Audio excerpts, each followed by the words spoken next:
और का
आदरणीय महेंद्र प्रजापति चौधरी जी,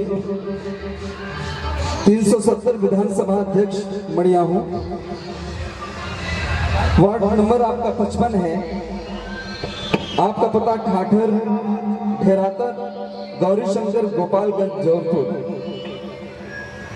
आपके कर कमलों से प्यारा सा आशीर्वाद आया है। दिल की गहराइयों से आपका स्वागत अभिनंदन करते हैं और प्रभु से कामना करते हैं कि आपको ये पद जरूर मिले, जनता का प्यार आशीर्वाद जरूर मिले।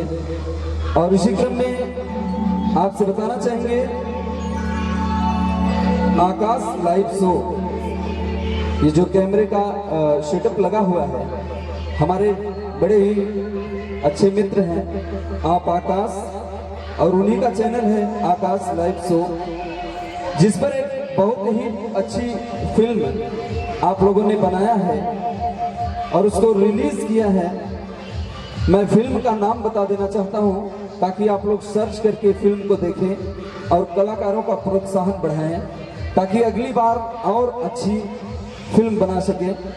इसमें मुख्य भूमिका में हैं अजीत लाल यादव निरहुआ और पीके सुभाष जी, और उनके अपोजिट हैं आकाश जोशी, रोहन प्रजापति और प्रीति जी, और भी अन्य कलाकार हैं। आप जाएंगे फिल्म को देखेंगे आकाश लाइव शो पर तो देखने को मिलेगा और आनंद भी आएगा। आइए इसी क्रम में अगला गीत